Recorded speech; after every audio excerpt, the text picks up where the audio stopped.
5 seconds to submergence. Submergence deep into the absurd.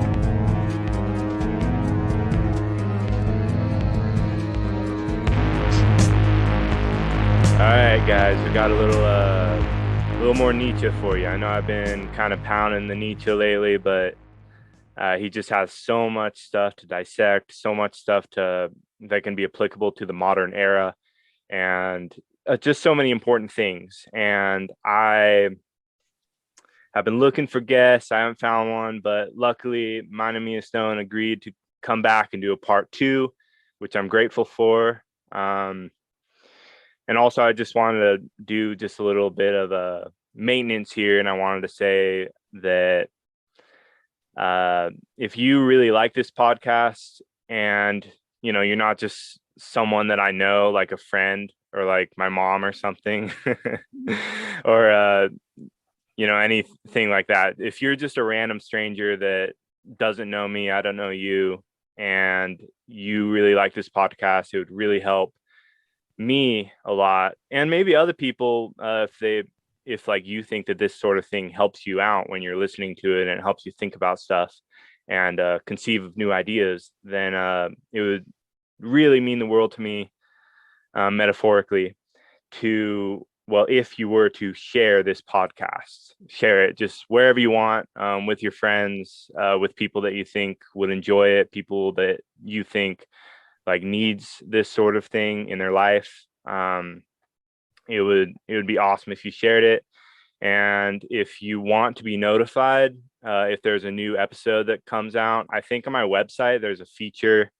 The website's into-the-absurd.com. There's a feature at the very bottom that says that you can subscribe to like a newsletter sort of deal. So go ahead and do that if you want to be notified. If you want emails from Into the Absurd to come to your mailbox, might be from WordPress.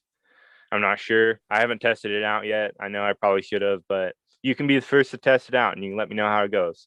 So yeah, you're making a big contribution by letting me know if my website works. So that's awesome.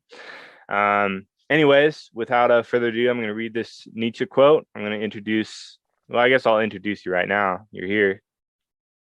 Yeah, thanks for having me again.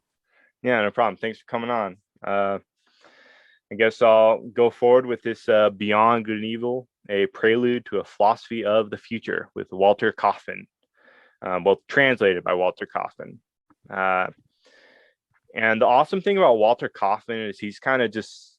I think he does an amazing job of translating it.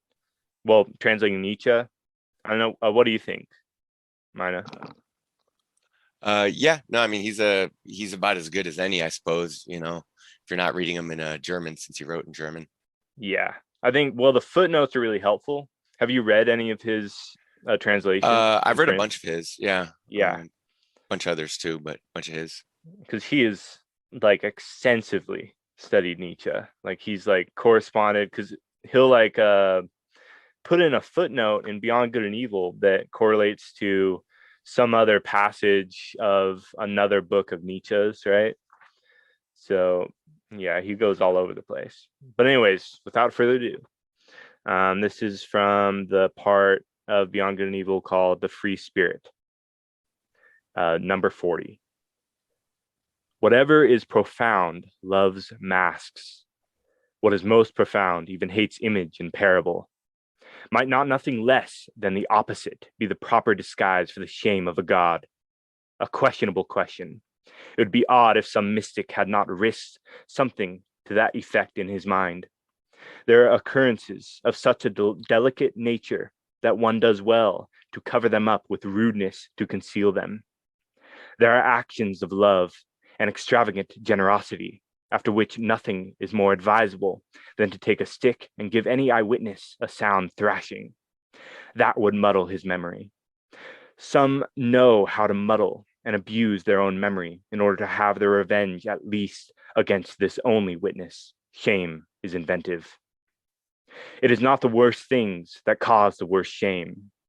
There is not only guile behind a mask, there is so much graciousness in cunning. I could imagine that a human being who had to guard something precious and vulnerable might roll through life rude and round as an old green wine cask with heavy hoops. The refinement of his shame would want it that way. A man whose sense of shame has some profundity encounters his destinies and delicate decisions too, on paths which few ever reach and of whose mere existence is closest intimates must not know. His mortal danger is concealed from their eyes, and so is his regained sureness of life.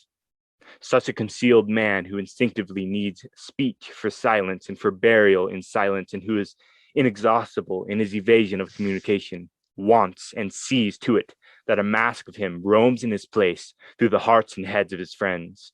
And supposing he did not want it, he would still realize someday that in spite of that, a mask of him is there, and that this is well. Every profound spirit needs a mask. Even more, around every profound spirit, a mask is growing continually, owing to the constantly false, namely shallow interpretation of every word, every step, every sign of life he gives. Have you ever seen the Batman trilogy? Which one? The newest one. Yeah, I've seen all of them. Yeah, I was watching this YouTube video this one time, and they were talking about how in that trilogy, Bruce Wayne becomes the mask, and Batman is like him, right? That's a profound spirit. Oh, yeah. He is more him. Okay, yeah, a thought comes to mind. I remember hearing Kevin Smith talk about this. He was saying that actually wait, one of the remind best. me who Kevin Smith is. He's a American filmmaker, right? Like he's been around a long time. He did Chasing Amy, Mallrats, Dogma, bunch of stuff since then. I'm kind of behind on this a lot of this stuff, but he said that one of the best Batmans was Michael Keaton, right? And the reason why is because Michael Keaton captures that Bruce Wayne at a party that is just not where he wants to be, you know. That is not right. That he needs to be out there smashing people in the face. Like that is Batman's job. With style and a lot of money, I guess. Yeah. But it's why he's more interesting than Superman, right? Because Superman's invincible, and yeah, Superman's the most boring superhero. Right. Well, I mean, it's also, it's pretty impressive that I'll say this, speaking of, good and evil, like that he is such a good guy, that to have that much power and be a good guy. I think you asked about the boys, right? And it's like, it's the reason why that's such a fun show, because, that kind of absolute power, it's like, what would it look like in the hands of like a dysfunctional American or a crazy American, right? And it's like you get a character like Homelander, and he's just, I don't know, the best of like MK Ultra and all these things combined. American Authority, American Secrets. There's a whole cultural morass in these characters, in these stories. Mm-hmm. And you think of Batman, right? He trained in the East, right? So there's that too. But I didn't really think of that. What's I really thought of that. That he trained in the East? Yeah, the connection between, say, like Taoism and Buddhism to Batman. Oh yeah, well, I mean, there's like within our media and our culture in America. I mean, there's like, and when I say America, I mean U.S. And I'll probably just be saying that for shorthand because you consider Canada's pretty, they're our neighbors to the north, and they share a lot of similar culture and ideals. Yeah, even though they have a very different government and some of these other odds and ends. But the thought I had when you were reading that was, here's a question for you. Could the modern man's credo then be, I wear this mask because you can't handle me? Right? It's like, I'm not the one with the problem. I see that those who live here have a lot of problems. You know what I mean? Like, I'm not upset. I see that other people are very upset, right? Like if let's leave it at that. It could be, and I'm certain that there's some people who say that they wear a mask and they hide themselves, but perhaps the real mask is they're like masking themselves from themselves. Does that make any sense? Oh, sure. That would be, we'd probably say unconscious. That made the other thing that came to mind was I think again it was something from, it'd be either from Ligotti or Zaff, where they talk about repression. And I can't remember the example off the top of my head at the moment, but I just had a few thoughts along those lines when you were reading that. Can you try to elaborate About which? about repression? Oh, well, again, like I'd say one of the most profound, it was this, I guess, it's got to be Nietzsche's discovery, right? Because it's the spring from which, psychology grew up from that shadow. All the people who came after and who studied Nietzsche came up from that shadow. And that shadow is to say it's mythological, right? Like that we still live mythologically.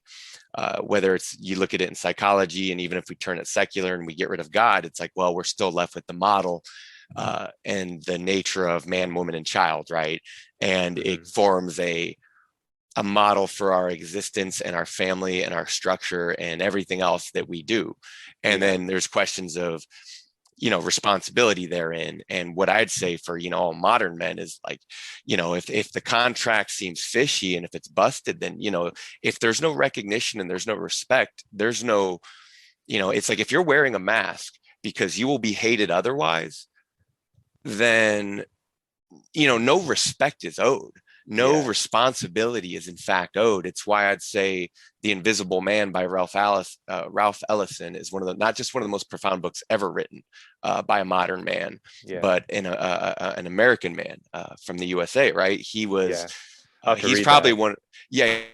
He's the depth there. I very few things I'd say necessary reading per se.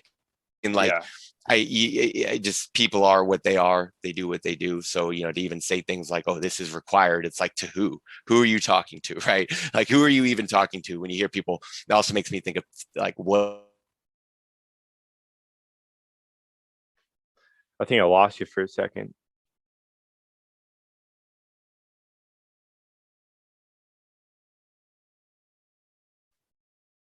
When I mentioned like the psychologist, all this stuff, is that if you realize that there's no simply telling people the rational way to go, if you realize that there's no predetermined end, there's no utopia. If there's I didn't need to read Nietzsche to be told if there was a utopia, we would have reached it already. I saw that. Like, we've had rationality since forever. We've had a lot of these things. We've had enlightenment since forever. We've had Eastern enlightenment since forever.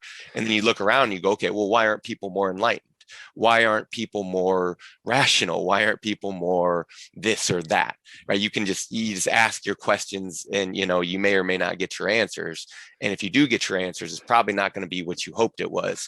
And that's what Jung tells you, right? That's what Nietzsche tells you. That's what and a lot of modern psychologists could tell you if they know anything, to the degree that they're there for a specific function. Because if you come in, Greg, like this bigger zeitgeist of what's happening in this world, like that's the reality of the backdrop upon which you would enter a psychologist's office, let's say. And then their job is to kind of examine you and say, okay, where aren't you fitting in, or what's wrong, or what's the problem? Let's see if we can fix, you got problems, let's see if we can solve them, right? And there's not a guarantee that it's going to work. There's no one size fits all. Yeah. And well, it also depends on what psychologist you go to, right? Oh, it also depends what you suffer, right? Like, and what you're suffering from. Because, well, I mean, there's like therapists out there that will just like, hey, man, just like, what do you want? And just do it. Like, yeah, well, and it's like it sounds simple, right? But we'd have to unpack what do you want and just do it means. Well, right? Yes, and that's what they do, right? I mean, that's their job. Yes, and it's no small task, but it's kind of like a priest. Like, good luck getting an honest answer as to why they exist, and it's like, well, they exist because of human misery and failure.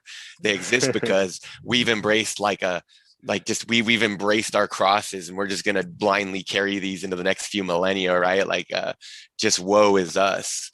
But it's understandable. You can understand why a lot of modern young men and people in general, why they're so cynical, why they're so depressed, why they're so nihilistic, why they're like, it's not that, like for a lot of them, you know, it's not that it's a choice. And I think understand that, because if I told you, hey, just but like it's as rational as just believe in God, let's say, or it's Yeah. as rational as, just get in line, right? I guess back to what one of the most important things you'll ever learn in school, and it's kind of necessary, right? Because if anything, maybe it's a question of, if you look at how the internet has changed our physiology and how we do business in the world, it's like if we do get used to more immediate gratification and we're not used to the patience of having to stand in a line, or say hello to your neighbors, or whatever it is that we must do, like, how much does that change our social contract? And the answer is, well, nobody knows, because no one's come up with the answers to any of this. This is, they're trying. There's a reason why people have been working hard on these problems for the last few hundred years. Well, what would be scary is if we actually lost the ability to feel empathy. Oh, yeah. Because that's the whole thing, I guess, right? Like, you can't say the empathy didn't come first, because what came first was a punishment and cruelty. Like, you can watch, we're in the great ape family, right? But you can watch those animals, as much as loving as they are, as tender as they can be, as much as they groom each other, as much as they play together. Like, you can see, like, there's an adult and there's a child, and the adult will just lash out, grab the child, like squeeze it hard, make it scream, and they're all like laughing about it. They're getting a kick. The adults are getting a kick out of it. The child's, horrified. But, it's like, when I remember the first time I read Nietzsche, those lines where he addresses this directly, and I think it's in Genealogy of Morals. I guess you could say spoiler warnings, but I don't know, like, how many people actually read Nietzsche. Not many in total, right? And then it's also 120. I wouldn't worry about it. We're long past like concerns of spoiling these things for anybody. It's a question of being able to understand in the first place, I guess, or seeing in the first place. Well, I was going to say something about, because, we were talking about utopias, right? And how, that's impossible, right? A utopia is impossible, but we came out of a utopia, right? Because all animals live in a utopia. Because what's a utopia? It's a perfect world, right? It's a perfect place. And they don't have a concept of perfect or good or evil or bad or good. They just have, sometimes they suffer, sometimes life is good. Well, okay, here's the question. But life is perfect for them, right? Okay, yeah, okay. Well, there's a lot in that, and again, we'll look at that, because it's working off the assumption that whatever animal sentience that we're looking at, whether it's a chimpanzee or a dog or an ant, it's making the assumption that it's not already actively evolving past what our assumption of it is. I mean, by the time we even have an assumption of something, how much has that thing changed? By the time, maybe you could even ask, like, by the time, I'm trying to think of a clear example. I mean, that's like Schrodinger's cat, right? With quantum mechanics. Oh, yeah. But only with right? ideas. That's what I mean. Well, that's why modern philosophy is a nightmare. That's why the postmodernists, it's like, oh man, it's like wading through the desert. A lot of it. I mean, I'll say this, like, a lot of, like, since I was a kid, a lot of philosophy was just boring. It was terrible. It's all like it's like, okay, I'm slogging through this, and oh my God, it's dense, and it's just it's a buzzkill, and it's so many things that, you don't want in your head or your mind, or not even that. Like, it's just, it was hard to find much of a sign of life in a lot of it. It's just, okay, like, there it is, all categorized and laid out, and go, congratulations, your world is dead, but thank God it's in this book that nobody will ever read. Maybe that's a good thing about it. Like, no, I mean, we talk a lot about, like, how valuable knowledge is, and it's true, and it's but and it's like, it's not I don't think it'd be surprising to anyone that the first people to come up with the library were also the first people to burn books. That's over in China, if I'm not mistaken. I don't know. Yeah, I mean, they got, their history and philosophy is just phenomenal, right? Like, what the CCP did, what Mao did in gutting that country like a fish, it's just shameful. It's horrible what he did. I mean, like, the greatest philosophy in history came out of China. Oh, so some of the well, I have a lot of respect because they reached much more refined conclusions than we did thousands of years before we did. And by we, I mean, Yeah. those of European descent, those of Western descent, those who have been born into just whatever this legacy is of thought that we have over here. Yeah. How it's grown and changed, and also how it's stagnated, right? Yeah. And you see where people fall in the pool, Yeah. and it looks like a lot of people fall in like the shallow poison pools left in the aftermath of these are Nietzsche's words, by the way. Yeah.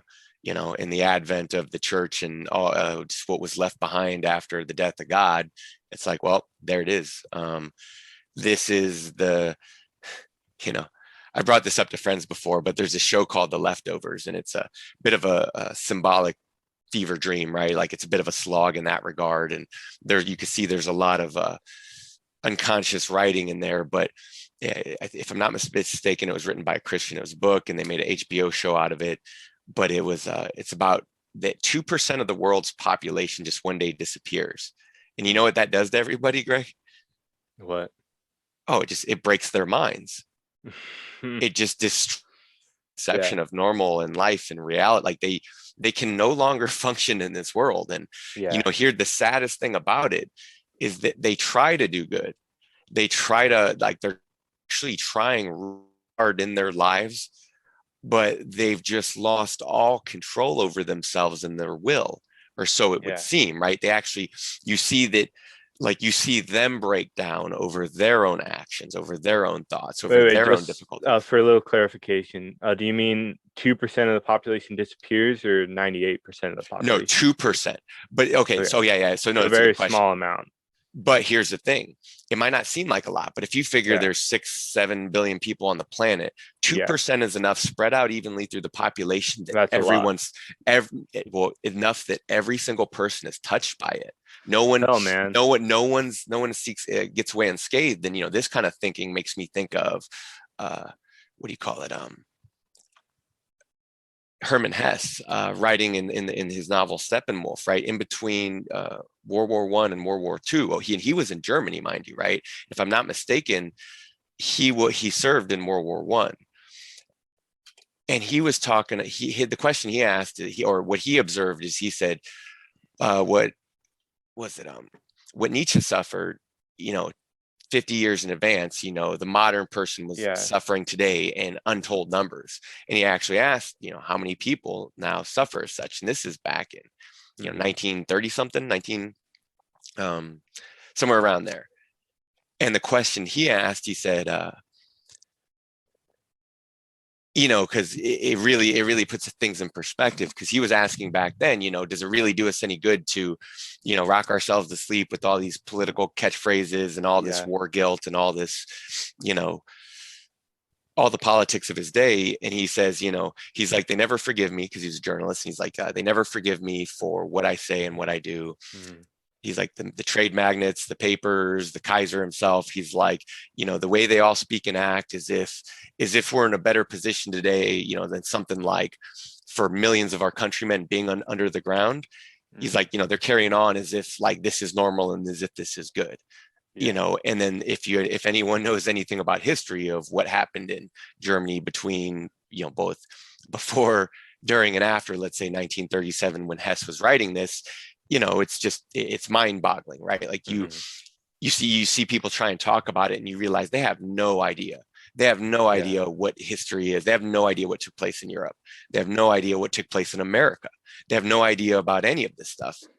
And this goes back to, our first podcast where we talked about, education and the point of education. And, again, I ask you, if we're measuring the USA and saying like, okay, where do we stand on a scale of a noble, respectable, honorable, and even in God, these aren't even my standards and words, but like a quote unquote moral or virtuous culture.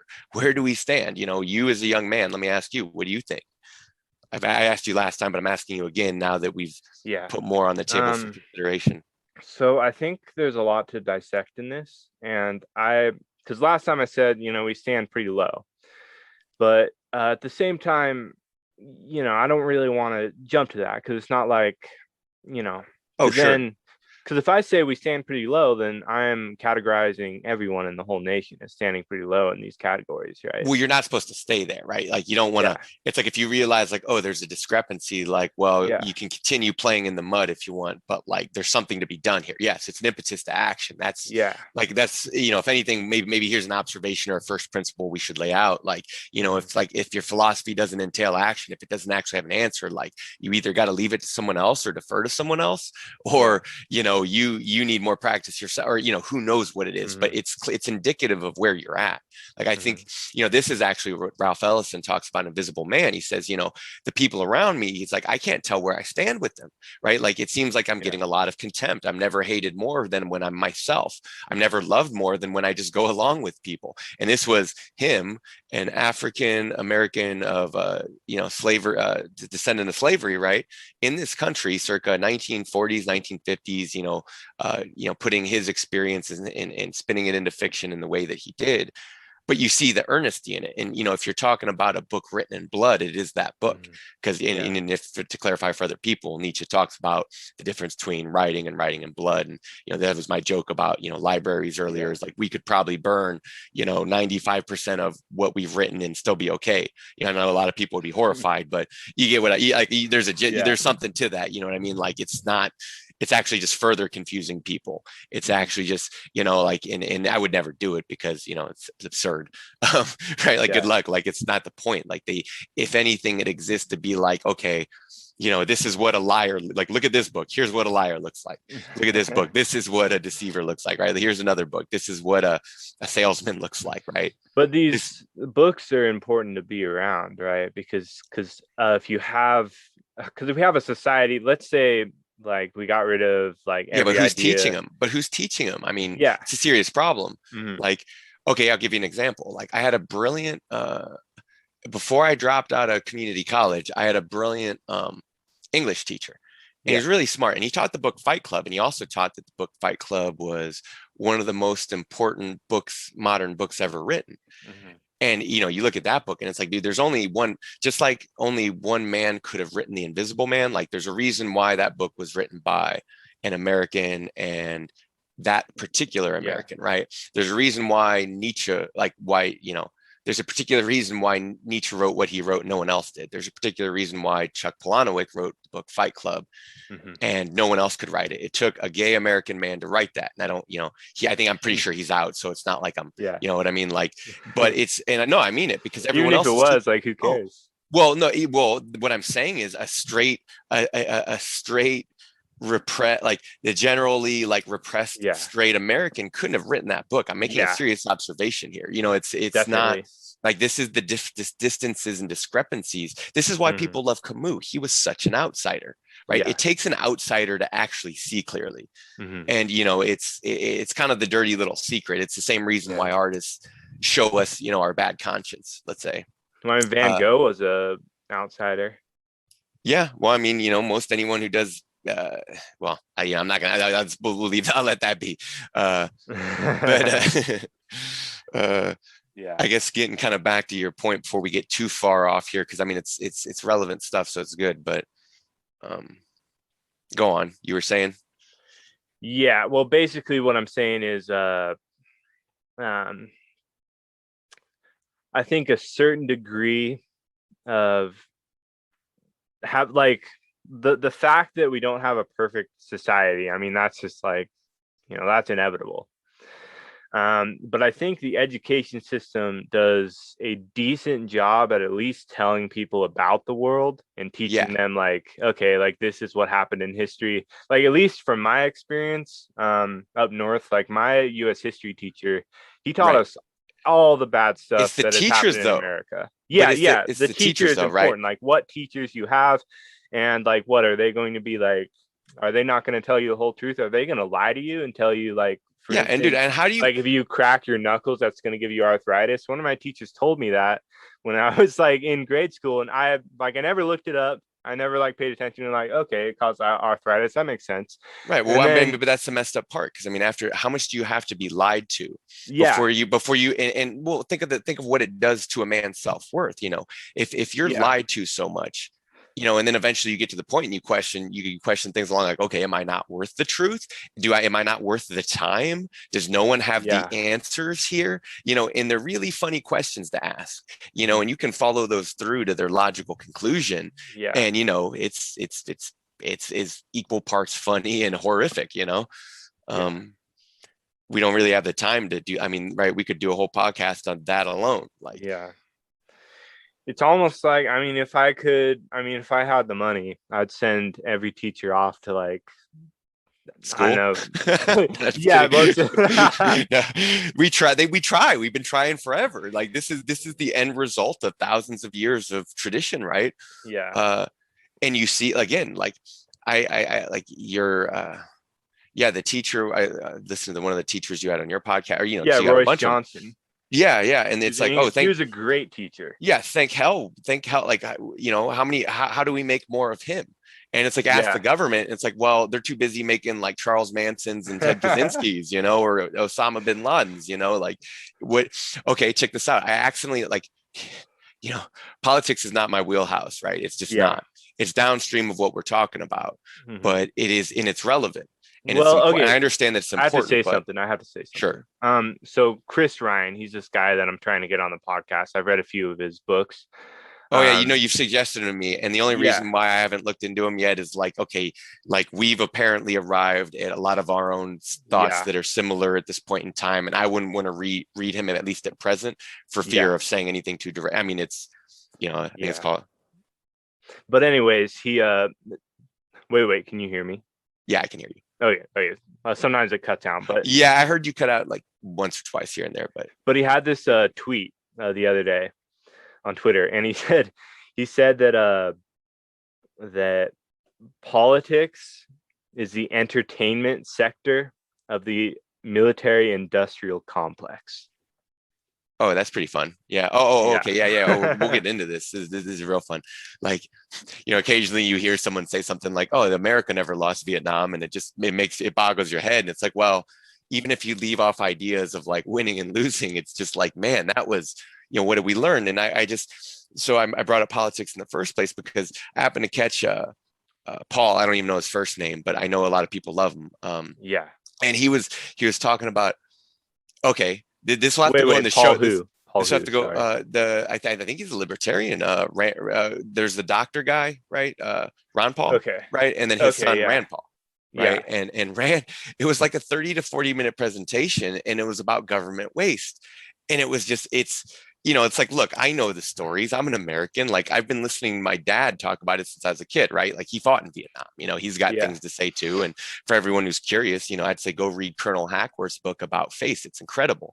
It's about the U.S. military. It's about the military, the congressional military industrial complex, that was Eisenhower, right? And he left that. He intentionally left the word congressional on because he's like, oh, well, I don't want to implicate these guys. Good thing we have a Congress over here and a military over there, and it's like they're not interlinked. Like look over there, like someone's got a nice head of hair and he's saying things that sound nice. Go vote for him. It's been this way for a long time in a lot of respects, and I don't say that to say that the country's a farce or that the system's dead or broken. It's like, a system is a system. It's the people that animate it, because other than that, it's just handed down. Let me say this, actually is important while we're here. A friend of mine who's a European, and okay, so he's a European. He's from Europe. Very intelligent dude. Probably one of the smartest dudes I've ever met, hands down, if not the smartest dude. I just only began, and this is my limited experience. I've met plenty of, people all over the place from college to elsewhere, and in business and otherwise.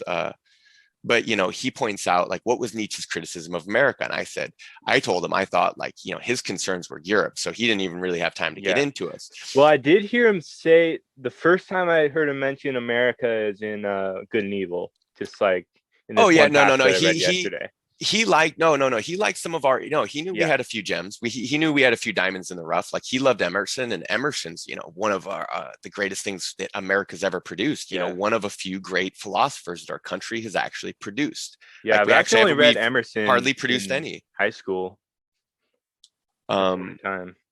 Yeah. But no, yeah, exactly. And I remember looking back, I thought about that before, going like, God, why didn't we focus more on that sort of thing? Like we Yeah. talk so much, like we talk about endless conflict. We don't talk about wisdom. We don't talk about like education itself. I mean, it was important that we Yeah. learned things about, from the first, from American history, of not just the country's origins and where our European ancestry lies, because Nietzsche also says what my European friend pointed out, and it's obviously it's kind of implicit, but it's there. I mean, I guess a lot of people might not consider it, but he says Nietzsche's criticism of the Anglo-Saxons, aka or not aka in fact the British, just matter of factly speaking, right, that Yeah. they were procedural, they were boring, their philosophy was boring, at least at the time, right? We're talking about old Europe. This was before it blew up. But he was, and my friend pointed out, he's obviously describing America, and it's like, yeah, he absolutely is, right? Because his criticism, him as a European, he looks over here and he's like, well, you guys, you inherited that, and you guys have it. And he's like, you've done so little with it. Yeah. Right. But here's the thing. It's like, I've seen a lot of people, they conflate like our government with our culture. And it's like, they are not the same thing, like, no one, like the world loves us because of jazz and rock. Yeah. In spite of our government, not because of it, yeah, exactly. And if it wasn't for that, we'd really be hated, and maybe for really good reasons too, because it is, a lot of it is embarrassing, a lot of it is pretty back in the Stone Ages. It's obvious that we have not adapted. Yeah, but this is a creative place, America is. Yes. Well, I mean, but this thing though, you look across landscape and you realize it's not just our old structures, it's our new structures. And it's like, well, the human physiology as it evolved, and whatever species we are that is changing over time, it's like, okay, it takes something as simple as GPS. Yeah. And compare that to once upon a time, maybe you had a Thomas guide, or maybe you wrote directions down on your hand or on a napkin, or and until you learn, and then you have the map in your head. But think of the physiology of going, you're trying to drive your car while holding up a book, or you pull over to read this book, versus you now have some robotic voice telling you which way to turn. It's that's a change to us and in us that we can't even calculate and measure, because so many other changes and things are happening amongst a bombardment of information from mass forces, and all these other changes to whatever it is that we as people, men, women, and children living in this country, have to deal with. Did I send you that that like essay about animism, and how we're like not really in that sort of animalistic, or we don't think, or we don't have a whole lot of animism anymore? No, but I do remember we mentioned it last time, and I think I said something just like, I thought that our thinking is still fundamentally animistic, because what other means of seeing this world do we have? Again, it's why Nietzsche says, I mean, words, right? Activity is key. Yeah, and then we project ourselves into something or at something, and we come up with a picture, right? Like we are literally painting a picture, and you see how the art varies depending on the medium. From philosophy to music to you name it. Let's talk. Okay, here we go. American culture. That's like, again, it's not to me, it was said a lot that the government was so messed up so badly here this last year that it had to get America's Sweetheart, and it had like Tom Hanks to like host. I don't know what it was, right? Like, but they hired Tom Hanks, and it's like, wow, you guys messed up pretty bad, didn't you? You had to hire Tom Hanks. Like, how badly did you traumatize the American people? Do what? How bad? Yeah, what'd you do? What are you trying to cover here? Like, Tom Hanks can't save you, like. What did they hire him to host? I don't know. Just it's weird seeing a bunch of artists work for the government. It's like, dude, forever you guys have been saying these guys are the bad guys and the enemies, and it's like, what are you doing? It's like, okay, you look at U2, right? Not an American band, but they do a song, "Bullet the Blue Sky," about American policy down in South America, and it's like, all the politicians are shaking his hand, and it's like, okay, so now it's just out in the open, and gee, thanks for showing the world what assholes we are, right? And then how appropriate the Sepultura, South American heavy metal band covers that song, and I would suggest you listen to it. If not the U2 version, the Sepultura version, and all, because it's primal and it's raw, and the imagery in that music video, you can make what you want of it. Because I think and judge it as you like, because aesthetics are just aesthetics. I like, I know you like a wide range of things just like I do, just like most other, savvy, sophisticated modern mammals do. I wanted to say though, I mean, have you paid any attention to like how the Pentagon released like the UFO files and stuff Oh like that? yeah, that's a whole nother, like, Like what, like, so like what are you trying to distract us from so bad that you have to, that like you're actually releasing something like that? I don't know. That's okay. I would say this, because I mentioned it earlier, back to things that Americans should be aware of is, Yeah. again, like, because I don't want to skip over it, and we'll get back to music real quick, but Yeah. that's, if I'll find it to send it to you for the put in the show notes and whatnot. But when he was just talking about the waste spending of a million here, like he talked about, okay, we're going to build a gas station in Pakistan, a natural gas station in Pakistan, where most people don't use cars, most people don't have natural gas cars. We think it's going to cost around $1 million. Oh, whoops, it costs 45 million. And it's like, okay, people have been complaining about the schools for years. Like, okay, or here's another one, just the war in Iraq, even, which he talks about as well. How far would that have gone to address, let's say, any number of the issues that the modern American has been, let's say, burning America down over? They knocked over statues of Stevie Ray Vaughan and Frederick Douglass and Abraham Lincoln. And it's like, well, where did that land us? Where did that actually take us? Yeah, well, I mean, here's the deal. I mean, if we didn't go to Iraq at all, if we just like, said like, okay, yeah, whatever, like we'll just like we'll take out Osama and we'll be done with you, right? Oh, and Gaddafi and whoever else is in the way, obviously. Oh, you want to make your own currency? No. Oh, it's backed by gold and oil. Oh, Yep. Well, we just like let them do whatever. Like, well, that's their deal, right? And then we just come maybe if back here and we MK spend Ultra all that money on our like shit that we actually need, like in our country. Like, well, it's like Jordan Peterson. That brings back Jordan Peterson. Like, clean your own room before you go and tell other people to clean their room. Well, I mean, it really is a thin line. And it's like, it looks to me that the government's been so busy like meddling and destabilizing elsewhere, it had no mind or ability to conceive of how it was destabilizing and destroying itself. Yeah. And what is that? But again, if it's just a system and it's comprised of living beings who are the ones who comprise it, it tells you it's we, the people, who are doing it. There's no escape from it. It's like, if we, the people, are the government, then everything the government's doing is us. You paid the taxes, you supported the system, you bought into it, you paid for it, whether you were paying attention or not. These things happened on your watch, right? Happened on everyone's watch, and everyone's trying to get out of the business now, right? Oh no, it's these people. Oh no, it's those people. And it's like, again, how convenient if you're, just how convenient, right? How, the moment someone says, I know who's to blame, you immediately look at that and you go, okay, let's see. Oh, look, yeah, of course, anyone but you, right? Oh, naturally, right? Naturally. You know what? If I was a lion, I'd think the same thing. I think if I was a lion, it's like, nope, this is my territory. You get near it, you're getting a mauling. Yeah.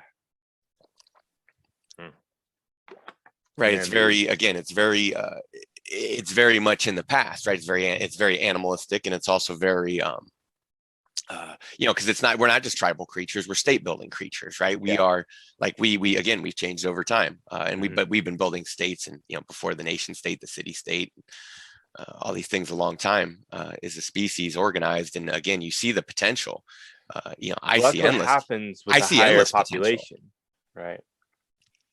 Well, a state forms naturally. I mean, some sort of organization. Yeah, it's necessary, right? It's necessary, and there's a question of, well, how it plays out, and if it plays out and it's good for the people, then you could say, well, maybe then it's a good state, because of necessity comes borders and soldiers and war and dead people. Like, it's just, this game is being played a long time, and whatever evolution whatever the people are screaming about of the higher evolution they're trying to take us to, like in real time, it's like, well, we've already been shooting each other to get there for a long time. We've been beating each other to get there. We've been dragging each other into the future, through slavery and punishment and vengeance and cruelty for a long time. So everything in that domain, every game that evolves from that, it's more of the same. You're not actually taking us anywhere. You're not actually evolving. You're not becoming smarter. You're not seeing more. You're blinding yourself by hatred and fear.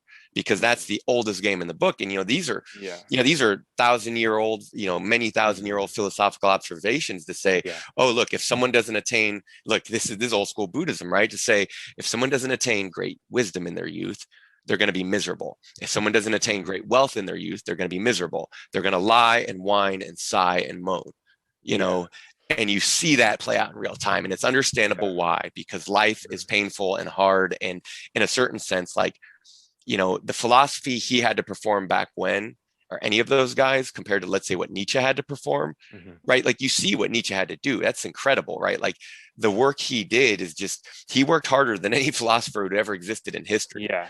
No one, like, to try and conceive of what he had to go through and what he had to see to create, again, it's beyond most people's vision. It's just in terms of creativity, in terms of thought, in terms of how did he do that? How did he get there? Yeah. Well, I mean, his whole family, like almost his whole family died of, like, what was it? Like, what's the really common disease back then that, like, it made your hair grow out and, like, your all of them? I don't know. Fingers would Most of them. Like, most of them. It was like some really common disease that, like, led to everyone wearing wigs, basically. Like, what made wigs go in style. I forgot what it's called. I don't remember. No, not it's well, maybe it is crabs, but, like, the technical term for it. Lice. Yeah, life. No. But yeah, I mean, his whole family died when he was, like, pretty young, except, like, his sister and his mom and, like, a brother or something. Yeah, suffering. Right, without he wouldn't have been anything without his suffering. And that's it's funny. It's funny that people, when it comes to that kind of thinking and that line of thought, you can see it in Jung. Like, a guy like Emile Turan says it. Like, everyone looks at the suffering, and a lot of times they'll say, no, it's not worth it. And it's like, or the right. Well, that's also why Jung prescribes, you could say that's why he's a doctor. That's why he was trying to find a method and a means, and he came up with his own. And I admire him as a thinker. I'm not a follower of his stuff. I don't use his methods and models, because why would I? Like, I don't need to, as a modern man, it's like, I don't need to make myself beholden to an old world model. Yeah. And I haven't read of anyone or anything. Oh no, it's profound. It's like, because it comes from Nietzsche's shadow. You read a book like Ion, and it's just, it'll tell you, again, it covers these notions of, Ion is basically the mythological. If Nietzsche said that, if Nietzsche's one of Nietzsche's greatest discoveries and observations, besides, say, something important like recurrence, because, again, even what's taking place now, it's like, look, we've seen this before, and a lot of people are privy to it, right? You'll hear people with their conspiracy theories and whatnot, but they kind of get it, like, oh, look, this looks like something we've seen before. The kind of pathology and misery that's happening in America, like, this has happened before, like decay, decadence, decline, and such things of power. And then what comes out of it, and again, what you see is a lot of potential. It's Nietzsche's question. He did question that maybe the point of a nation before it died, maybe his point was just to make a few great individuals. Yeah. Like that was the true unfurling of that nation's happiness. That's what it existed to do. As a fruiting organism, it created right. Like, that's the kind of thing that he put forth. Yeah. I mean, that's kind of sort of like, if you put a bunch of people in a prison, there's going to be a couple people who will break out. Yeah, it's like they've been civil back to the nation state and people in general. Like, we've been playing that game, cops and criminals, since forever. You look back to Hammurabi's code, and it's like, thou shalt not put curses on others, and those who put curses, right? But then you think about it and look at our behavior. It's like, okay, people would benefit from that. Going, like, see how you guys are cursing each other, see how you're damning each other. Do you see how your own words and actions, you follow hatred and fear to its logical conclusion. And it's like, well, look how it ends. Eye for an eye. Yep. It's like, well, we hate blue people, these damn blue people, man. We got to get rid of these friggin' blue people.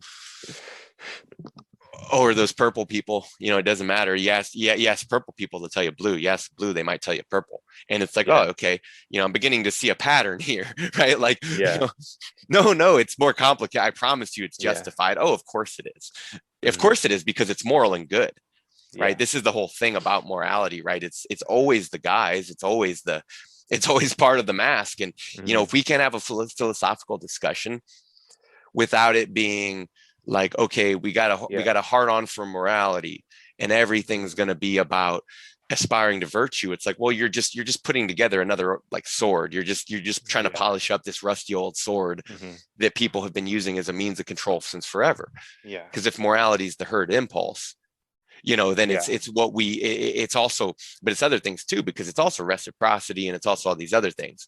But here's the thing, it's like everyone's so lame talking about it. Everyone sounds like, they used to be called in this country, it was the conservatives, and they were called the moral majority, and they were lame, and they were the government, and they were a lot of things. And now you see it coming from everywhere. It's like that used to be the conservatives' province. And now the Democrats are like, now we're the most moral. We can do Christianity better than you. And it's like, oh God, like, give us a break, man. Like, this is like when the kids learn how lame all this is, and when they learn how it's the government all along, and how like they're going to be really mad. Back to the notion of being lied to.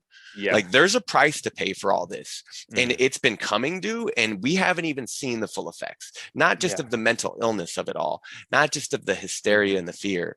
It's the price that everyone's going to pay for having punished men so viciously for so long.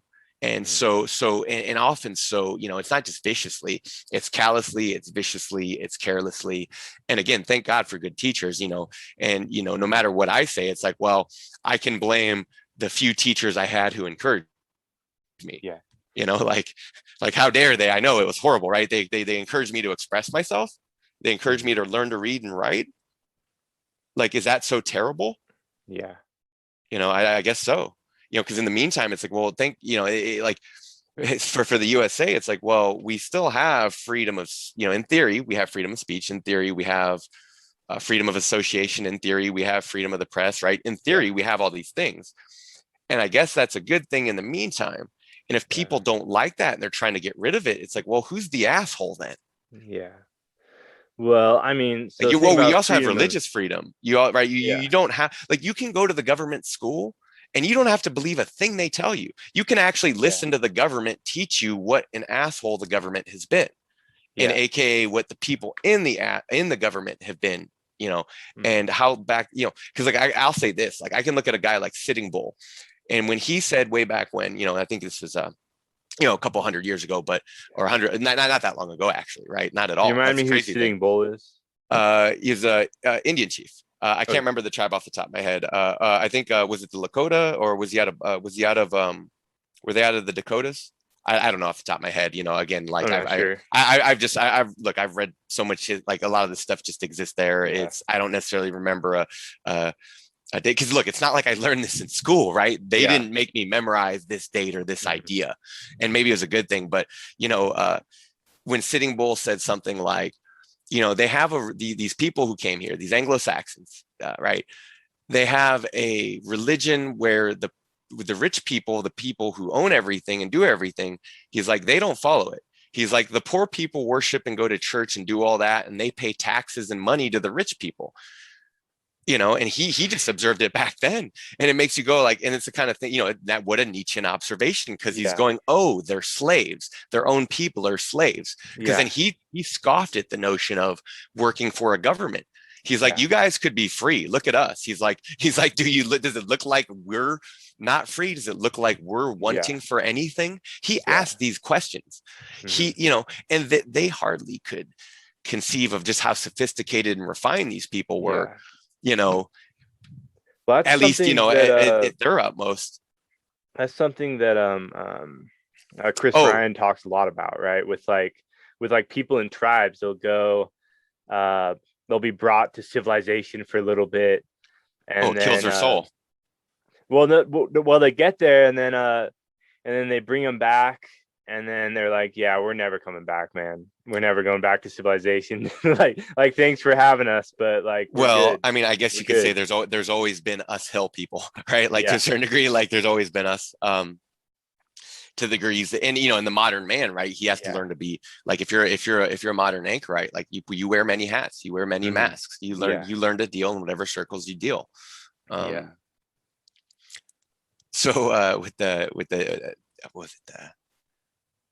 it doesn't matter. We can go back to culture. Like I have here's a fun story about American culture, because the cool thing about American culture is, again, it's not the guy, like there's not a single one of my friends or people I know, especially the artists and otherwise, if I were to go to them and be like, yeah, is the American government the culture? It's like, no, obviously, no, not a single one of them.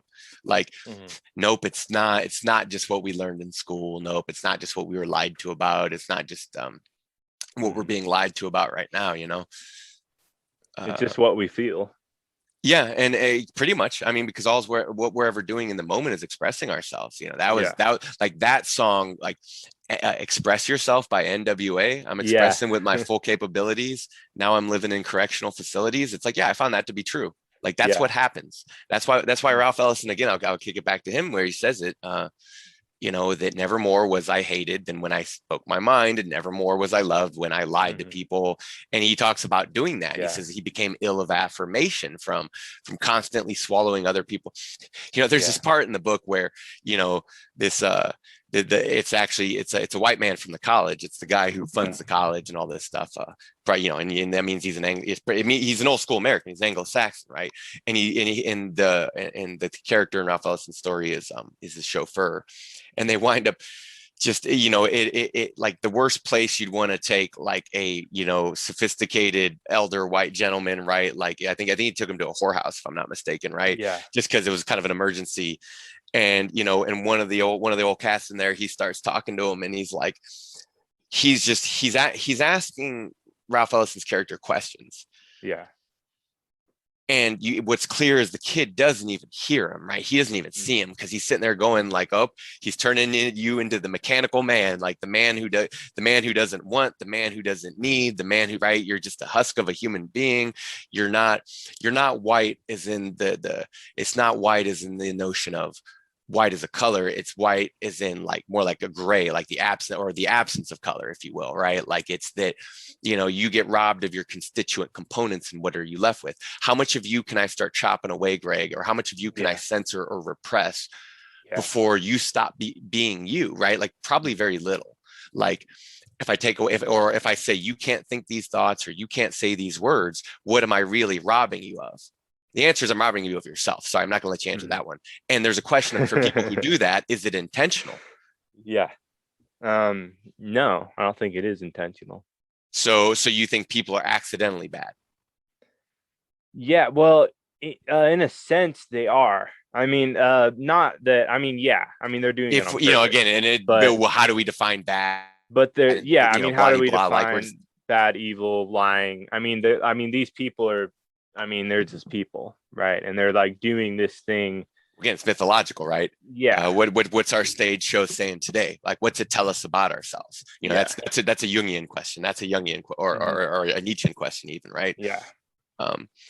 So the cool thing about America, though, is that the culture varies wildly, like city to city within a state, let alone coast to coast. And the cultures and the peoples vary as wildly as our geography, so that anyone tries to lay down anything monolithic or totalitarian in America, when anyone tries to do that, it's just absurd, because it's like, dude, like for anyone who's lived here, for anyone who's seen it, for anyone who's been around for a minute, you know what a farce it is. It's like, no, people aren't the same, dude. They're wildly different. Go to California, go to the Midwest, go to New York, go all over the place, go to the Idaho. South, go to Texas, go to Idaho.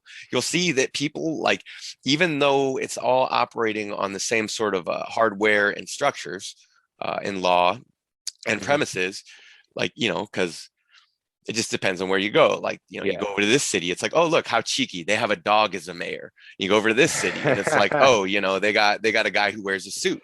It's like, that's America. And the other one is just as much. And then, we also have a lot of cults and religions, and we, like, a few have been started in the last, just in the last few centuries. Right. It's so much music, diversity. Right. Yeah, exactly. And it's like, dude, you start trying to chop that away from people. It's like, in this country, good luck, good luck. Yeah. People already see through it. It's like, this is what Ellison notes. He's like, well, people can keep trying to wrap the world in a straitjacket, but it will remain endless potential. So where Ellison winds up, because again, he's talking about being invisible. He literally means he's a man who can't be seen. That's a man wearing a mask, right? That's what that is. Incommunicable, right? Yeah, and he says it. He winds up in a hole, and and it's I think it's a place that a lot of modern men, a lot of young men, would identify with Yeah. immediately. He says he sees the potential, but he's still in this hole, and I guess some of the Yeah. modern terminology they throw around is like learned helplessness and thoughts like things like that. Yeah. Where it's like you get stuck in a like I guess you could ask what's the question between um,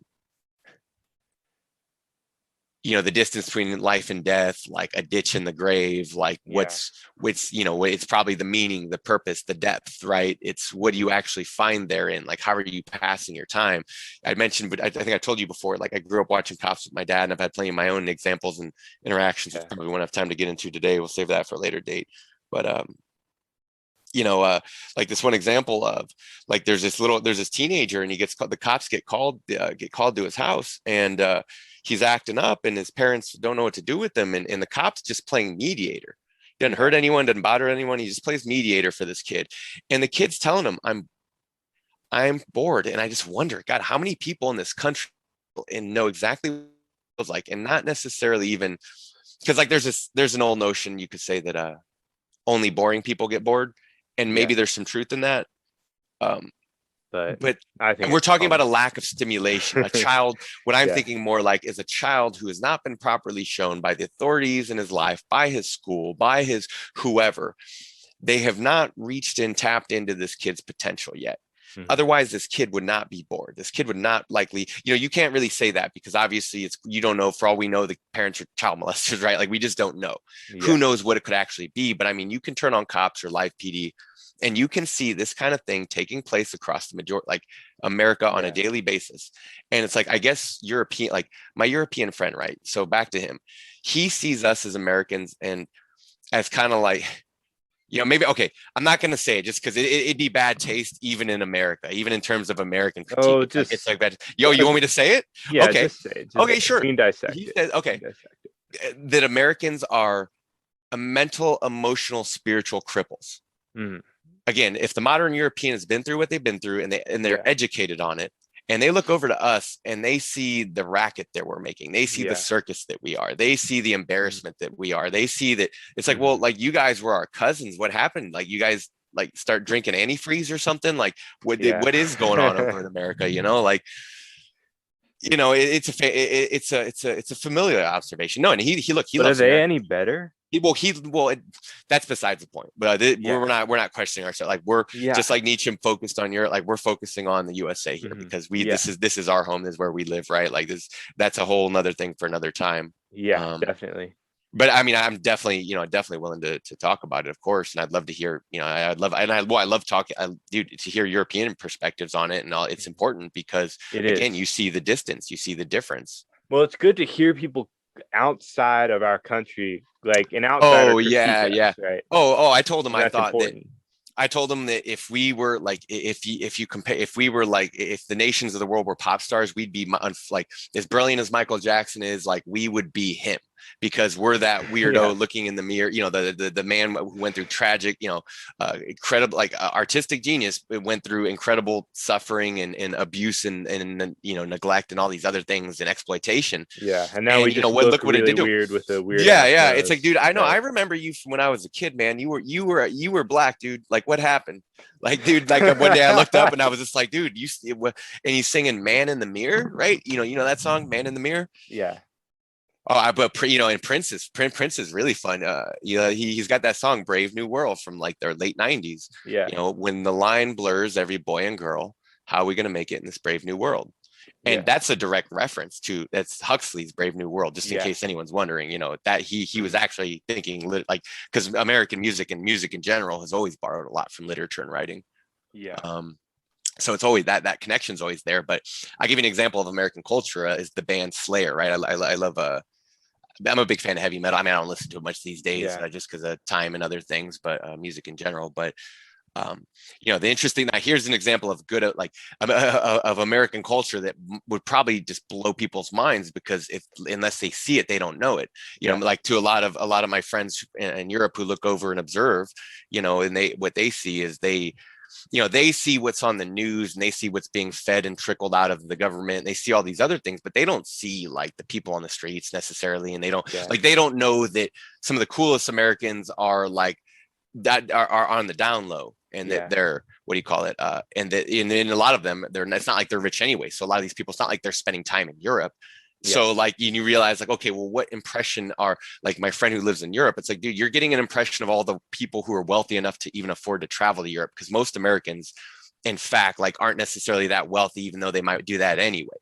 Like they're not seeing any of our homeless people, let's say, right? They're not seeing any of our, our drug addicts, or well, maybe they are actually, you can find plenty of drugs in Europe. So I imagine that'd be a good place for. But I mean, America's like, I don't know why you'd go to Europe for drugs, really. You find everything you need here. But okay, so if you wear a Slayer t-shirt, it's inevitably someone's going to see you and they're going to yell Slayer, right? And they're going to give you the devil horn. And like they could be driving down the street in the opposite direction and they will roll out of their car and in the middle of the road to stand up just to yell Slayer, right? Like they're like that. Doesn't matter where you go, what you do. That's what happens with Slayer. It's amazing. I've hardly ever encountered anything like that. And I got a variation to offer you on this story though. So one day I was I was on my way to work, or I don't remember where it is. I stopped somewhere to get I don't remember if it was a bite to eat or a cup of coffee or whatever it was. But this guy comes in and I'm wearing a Slayer. I happen to be wearing a Slayer t-shirt, and he looks at me, and he's kind of like, I got a weird vibe immediately. And do you know why? Why? Well, because his posture. He was a bit rigid. He was a bit apprehensive, and I was just, okay, what's going on with this guy? Oh, Slayer, because this would have been late or early, what's it, the aughts? Not the, I don't remember what it is. But it was right after their guitarist Jeff Hanneman died. I haven't heard much that's Slayer. the band. Was that? I haven't heard, like, I'm not sure if I've heard any Slayer, to be honest. Oh, they're I think you sent me a song though. They're a thrash to the song Disciple. We'll get to that in a second too, because it's part of this. But this guy, he looks at me and he goes, "Oh, that's Slayer, right? Their guitarist just died, right?" And I said, "Yes." And he goes, "Okay." He goes, "Okay, good." And I go, "What do you mean?" He's like, "I'm a Christian, and I want all Satanists to die." And it's like, well, what can you really say? But how Christian of you. And the second thing that that popped up to me in that moment was just going like, okay, first off, like none of them are actually Satanists. I guess you could say there's a satanic or left-hand element to what they're doing as artists, to hold a mirror up to the society, right? Because if you look at the words, God hates us all, drones since the dawn of time, compelled to live your sheltered lives. Not once has everyone ever seen such a rise of pure hypocrisy. I'll instigate, I'll free your mind. I'll show you what I've known all this time. God hates us all. God hates us all. And, it's like, is he being mean? And it's like, well, maybe, but that's a pretty lousy read of an artist. If you're looking at artists concerned with them being mean, like maybe you're missing the point. But it's actually satire, and it's brilliant satire. And by saying he hates us all, he's actually bringing us all in on the joke, right? He's bringing us all in on the pain and the suffer, right? He's not actually excluding anyone. And they're always, and Slayer's always been like that, and Kerry King writes a lot of the lyrics, or a lot of their best lyrics, and he's their other guitarist.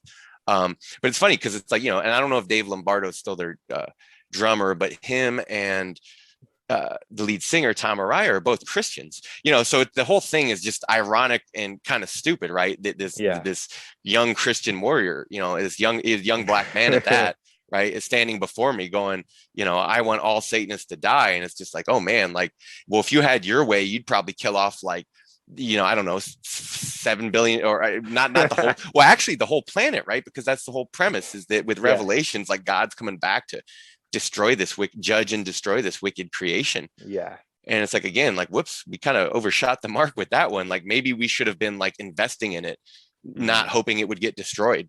Like maybe we should have been putting more of our hearts and soul into it, right? Maybe we should have actually taken it more seriously. It took us a long time.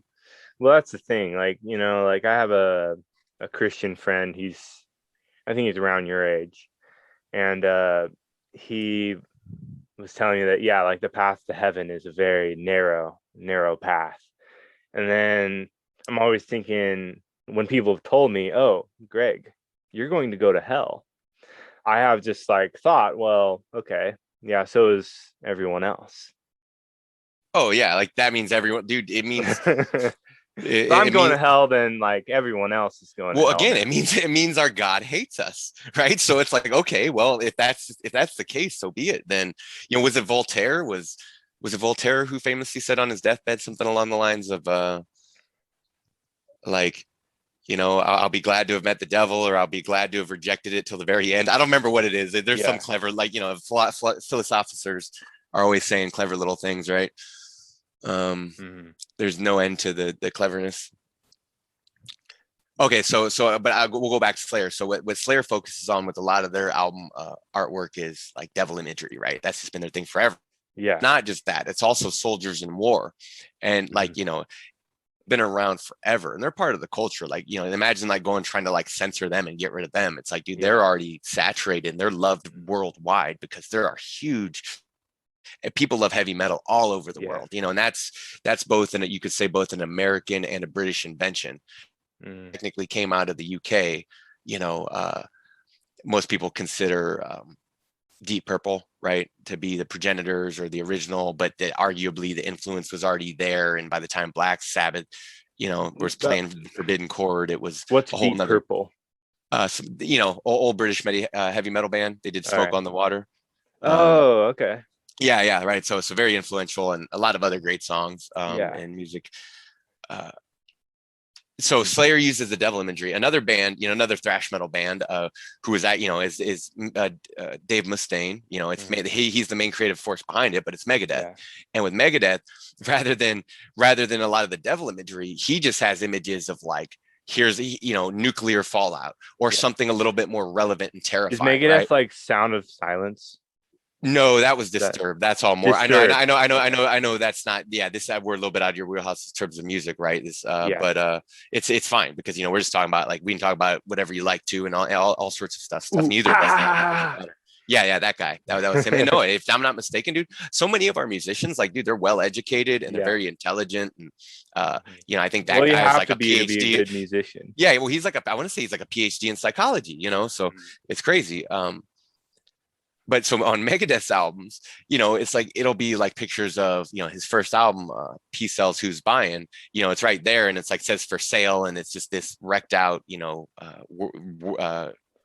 wrecked out world, right? You could tell like, oh, like what happened here? Some destructive catastrophe that leveled the place, right? And then like on other albums, he's got like straight up, he's got politicians like standing in a line. Like, that's, and what's spookier than that? It's like, well, the spooks who run the joint, and who knows? But on that album cover, it shows them. They're actually, again, it shows a bit of a wasteland, and they're all hopping in a rocket ship to get out of Dodge.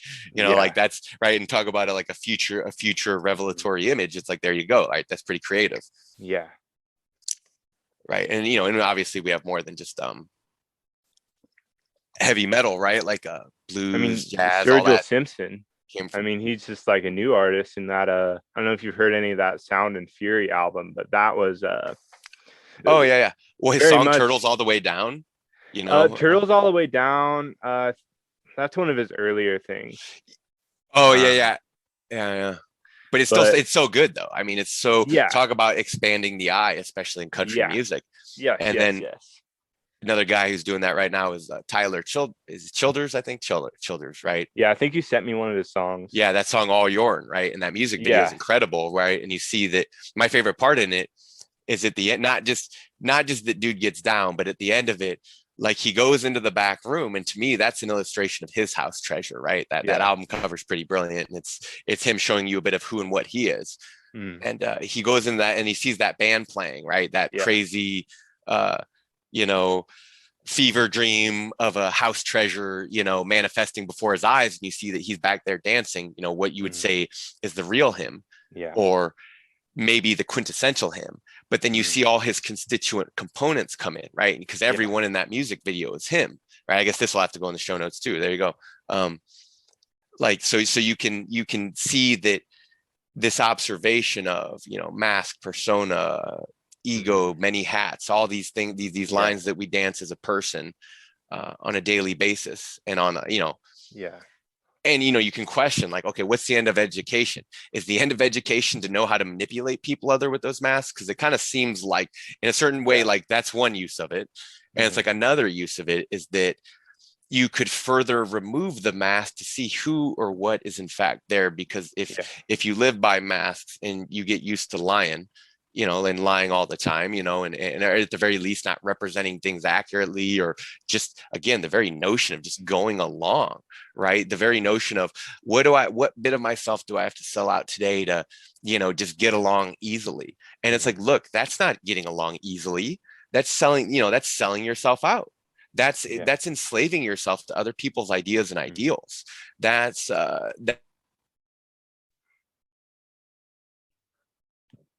Wait, you cut out.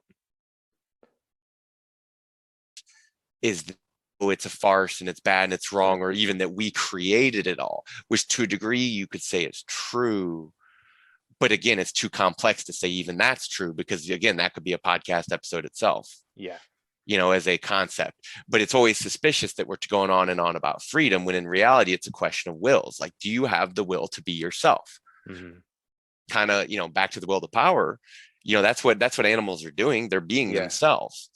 Snake bites, a moth has eye spots, a bird, has talons, and we lie through our teeth. Claws. Yes, yeah, and we can lie through our teeth. Yeah. We can lie and lie until our world just pathologically crumbles down around our ears. And then we go, oh, what happened? Oh, I know who's to blame. You are, Greg. Obviously, it's you. Yeah. Let me punish you. I'm glad you're here. It's like, oh, thank God you arrived. Like, someone needed to take the fall. Like, people otherwise might have actually figured out what happened or what's going on. Or, speaking of which, what else Sitting Bull said? He said, even if this country was twice as big, it still wouldn't be enough.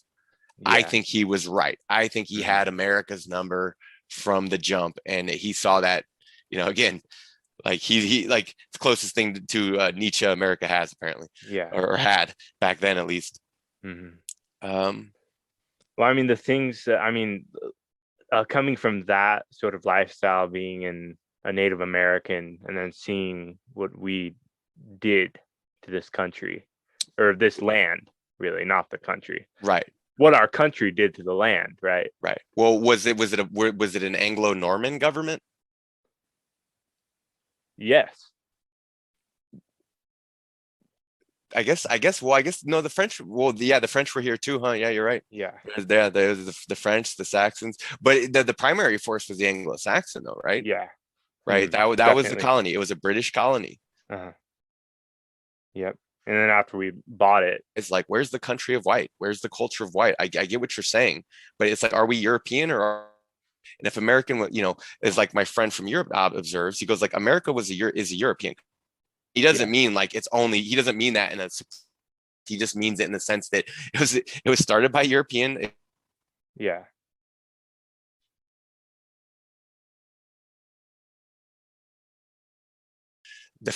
The Mongols, right? So this game of empire was an old thing. So by the time they were doing, the British were doing it here, what could you say of it?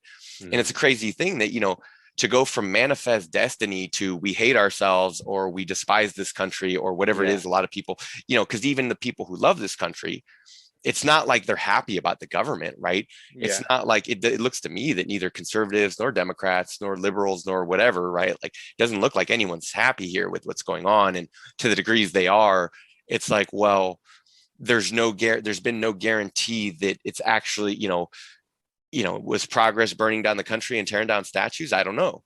Is progress censorship and repression? I don't think so.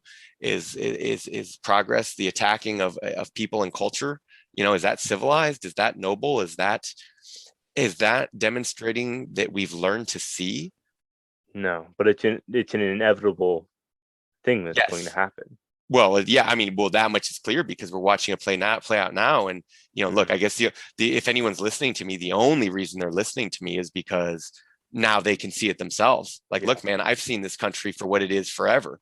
No one ever wanted to hear it, man. Since I was a child, no one ever wanted to hear it. Not once. I had questions. No one had answers, or they didn't, whether they didn't have the time, whether they couldn't help but lie. Because again, it's a Nietzschean observation to say, if people don't realize it's a lie, you can't actually call it a lie. Calling it a lie is perceptual shorthand, just like calling, just like we do with a lot of things, I guess. Yeah. Um, I mean, saying like good and evil, right? I mean, that's a good example.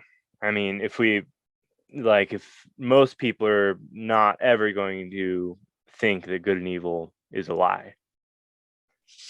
Yeah, I mean, again, it's if it was a folly that we made early on and we just built folly after folly on top of it, it's like, yeah, eventually it needs to be reconciled. You actually have to do the accounting. That's actually what Nietzsche's transvaluation of all values was. He was doing the accounting. He understood a philosopher as a judge. He did the weights, he did the measures, he studied the rules, he studied the exceptions, he figured it out. He figured it out in a way that no one had ever figured it out before.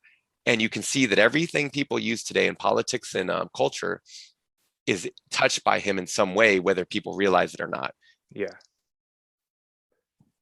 Well, I did want to step back a second because, I mean, good and evil is a lie, right? But but to me, real good and evil is like it's more of an agreement, right? Like we're agreeing that this is good, this is evil. Right. I mean, see this asshole over here. We're agreed that he's an asshole, and if he keeps behaving like that, we're gonna like tar and feather him, right? Yeah. Like that's not okay. Doing what you're doing is not okay. Yeah, no, I mean, dude, dude. Well, that's exactly it. Like social contract between humans in tribes or outside of tribes. That's as old as warfare too.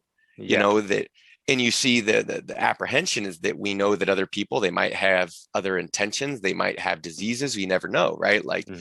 It's to open yourself to this world is always a risk because you're going beyond the safe walls that confine you. But if you're always behind walls, then you're weak, right? Like then you're, who's even doing the protecting here? To me, it's embarrassing that so many Americans like only just now thinking and ideas are dangerous. Wow. Like, like you just now learned that apparently. Okay. So there's that. So much the better, I guess, right? Like you got to grow up sooner or later, guys and gals.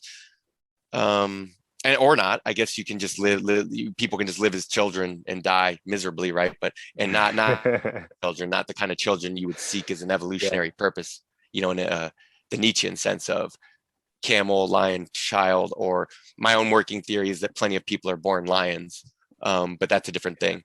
The problem that's a different thing though. Well, I think people are born children and then they quickly become a camel.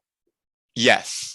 And then the question is, okay, how do you get back to first? Like, do you remember where was your first base, or where was your home base, or where was your fort? You know what I mean? Like you had that somewhere, didn't you? Oh, what do you mean? Like, remember, like it's like, okay, this thing over here, it could be this is home base. And these are the rules, and this is my kingdom and my domain, and this is how we're playing, and we're all playing together, and we can work together, and we can do these things to make these things happen. And I'm sure you built or created something good in there, yes? Yeah, I think so. Right. So do you remember what that was and what that felt like? Do you remember what it's hard to explain. Yeah, okay. So when I was a little kid, I always had a really like an intense imagination, right?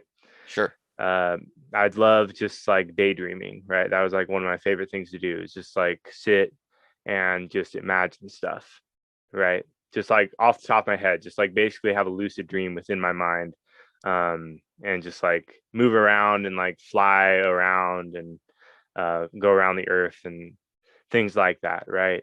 But quickly I realized, okay, but all these things are impossible, right? You can't fly, you can't like move things with your mind. You're not a secret agent that can like shoot these imaginary soldiers out in your backyard. Right. And I got shields. No, that's a right. Like that stuff's just, that stuff like in the real, like, and then like at that point you're like, wait a minute. Like I am totally powerless, right? I'm just like a kid. And that's like right when you start getting you go bummed to school. You get bummed out, and then you're like, man, I can't fly, like that sucks, and I'm totally powerless, and like my imagination doesn't really mean anything. But at the same time, you go through and you like run the motions, you play the good kid, you're the good kid. If you like being a good kid, you like being liked, you don't like not being liked, you don't like being disliked, you don't like it when people are disappointed at you. You don't like it when people yell at you. So that's all just suspiciously human, right? Like that's right. all like understandably human. Go on.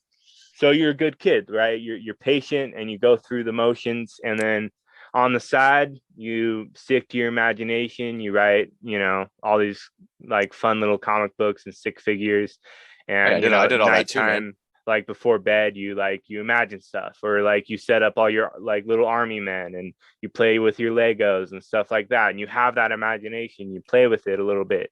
So like you're kind of part child, part camel a little bit. Like you put on the mask, right, of a camel, right? You put on the mask of this like slave person that goes and they, they love learning and they're like ambitious. Well, I guess like I love learning, right? But right. Not all people love learning the same. Yes. Yes. This should be obvious to anyone who's, seen people in the world. Yeah.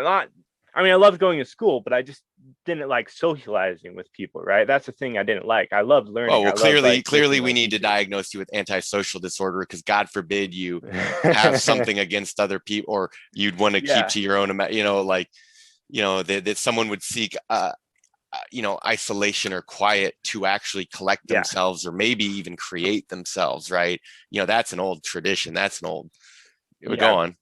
Well, okay, but this is where I like differ with Nietzsche, right? Because like a lot of people, it's not that your spirit morphs into a child, right? Or that it morphs into a lion or it morphs into a camel. It's more so there's something inside of us, right? That is like, we all have the child inside of us. Right. That like I know for certain, we all have that within us. It's somewhere buried within. It's more of a matter of finding that within you and having the courage and the strength and the power to pull that shit out. Right. But some people, they're so like smacked down and a way of thinking that they have to keep there. It seems like the mask of being like a camel or being a lion is sewn on shut to their face. Right? Oh yeah. You don't. Yeah. That's when does it's a serious right. When does the mask become like? When does the persona become? At that point, like you're completely depersonalized into this. I don't know. You could use any number of psychological terminologies to deal with these phenomenon, but fundamentally, right? Like you become the mask. Yes. Yeah. Well, okay. But I want to backtrack. Right, but wait. Let me make an important observation real quick, because you talked about going from whether it's camel or lion. It's like, well, I think these things get like you can't. I don't think that anyone sees when these burdens are laid on them, because here's a thought for you. Like, as an American, I can tell you, like, yes, I grew up as a child watching Teenage Mutant Ninja Turtle cartoons as a baby. Yeah. And I also saw the Oklahoma City building collapse in whatever that was, like, right. And we watched that on TV in school. And later on in school, we also watched 9/11 happen. And so in the span from Oklahoma City to 9/11, right, it's almost 10 years. And it's like, what else did I see about American culture and American life in there? I saw a lot. And I saw a lot of pain and suffering, and I saw a lot of problems. Yeah. And I saw the Sandy Hook shooting. Yeah. Right. Oh yeah. I saw Columbine. Yeah. The whole time, we're seeing all this. And it's like, do the adults in this world think that we're just friggin' idiots? Do they think that we not see this? Because this is what I can see. I see that they think they can lie with impunity. It's like, dude, these kids see what's happening. Yeah, there's understanding why they're idiots. So mad. Like, people treat children like they're idiots. Like, it's part of it. Goes if we are like parents that don't cuss around their kids. Like, dude, your kid, he can hear curse words. It it's not like they're like this thing that needs to be like shielded from the outside world. Like, the world is ugly, and they need to learn that when they're young. Right. Well, they need to know how to protect themselves. They need to know what the world has in store for them, because when they get out, they're just going to be so masked away from the world that they're going to be shuttered away. Right. oh, well, they're gonna have serious. I think that's why America has like some of the highest rates of drug addiction and neuroses and prescriptions of from pain pills to it's I mean, people look, I'm not the first, like, this is not a genius observation. People have been, again, noticing the decay, the decline, the problems here for a long time. There's a lot of data out there. There's a lot of information out there. Yeah. I think you're absolutely right that it's absurd, to a certain sense. There is a certain thing about, us, if for those who are psychology geeks and otherwise, then they kind of already know that to a certain degree, just like we can't hear questions, or just like we can't answer questions we don't hear, we also can't see a lot of things that hurt us. Yeah. And there's a reason why, because the mind has no conception beyond that. If I'm a child who's abused by my parents, I might just think that's normal, which is often what happens. And then because if it's normal that everyone gets abused, then it's no big deal.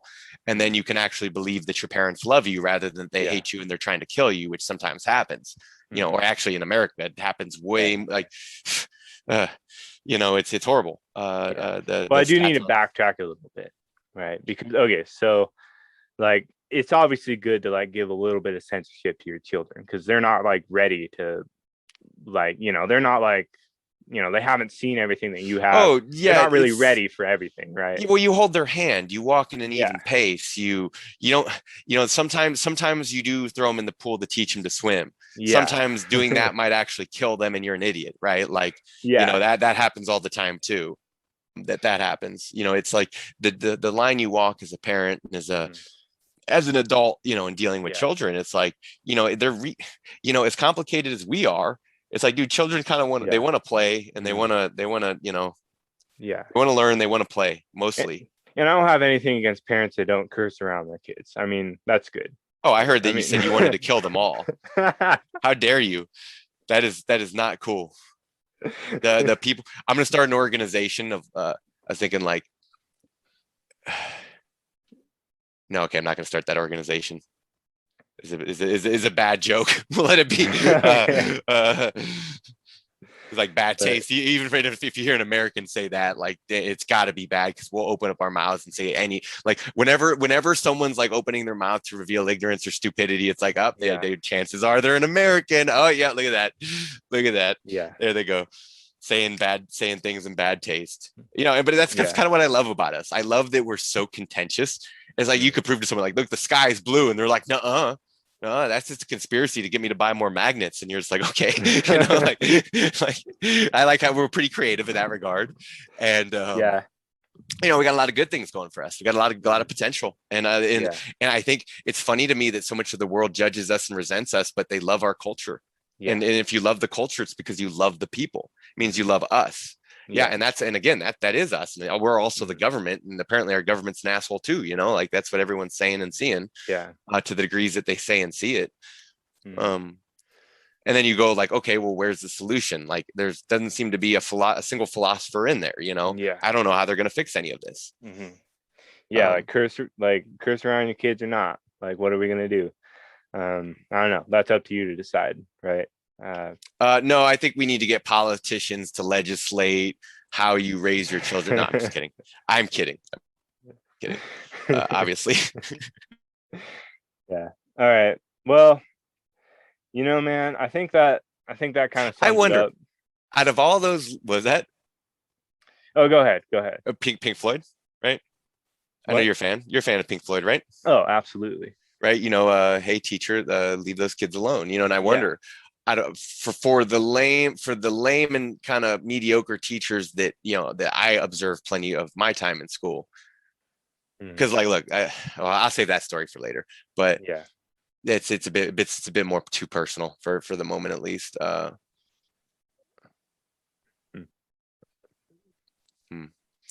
right, man. Well, I think that was a good discussion.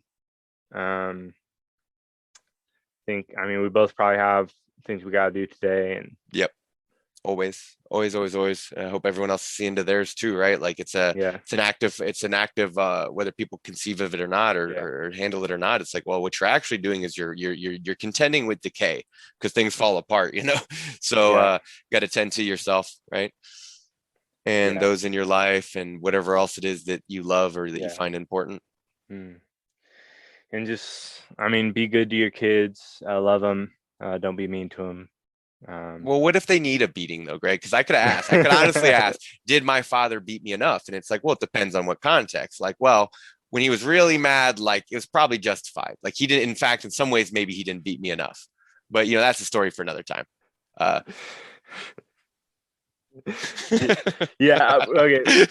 I know people get horrified when you say things like that these days. They're just like, oh no, you should just let your kid like lie in a bed of marshmallows and, you know, drink soda all day, and like, you know, they can be a fire truck if they want. You know, it's like, you know, they got to have, their thinking has to have some bearing on reality.